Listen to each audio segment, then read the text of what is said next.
বোন, সবে 10টা বাজে দিলি তো আমার ঘুমটা ভাঙিয়ে। মিঠাই, তুই দিদির গায়ে হাত তুললি? নিজে তো একটা কাজ করিস না, আর তোর দিদি সংসারের সমস্ত কাজ করে। কাঁদিস না মিষ্টি, জমিদারের সাথে তোর বিয়ের পাকা কথা বলে এসেছি। দিদি হবে জমিদারের বউ? না না, যে করে হোক জমিদারকে পটাতেই হবে। জমিদার বাবু বাড়িতে আছেন? কে?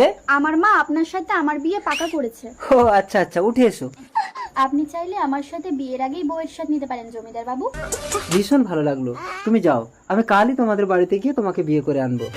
আসুন জমিদার বাবু। এই মিষ্টি, বেরিয়ে আয়, জমিদার বাবু তোকে বিয়ে করতে এসছে।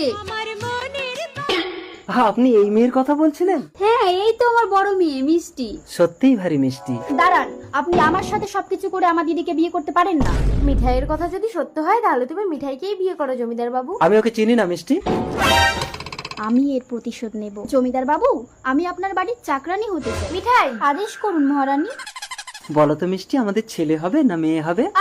দেখো, মনে হয় বোন পড়ে গেছে। আমি পড়ে গেছি, আমাকে কোলে তুলে নাও। ছাড়ো, আমি আর তোমার কোনো ফাঁদেই পা দেবো না। रुको जरा। মিষ্টি, তোর বাচ্চা হবে, তুই ব্যথা দে, আমার বিশ্বাস তুই পারবি।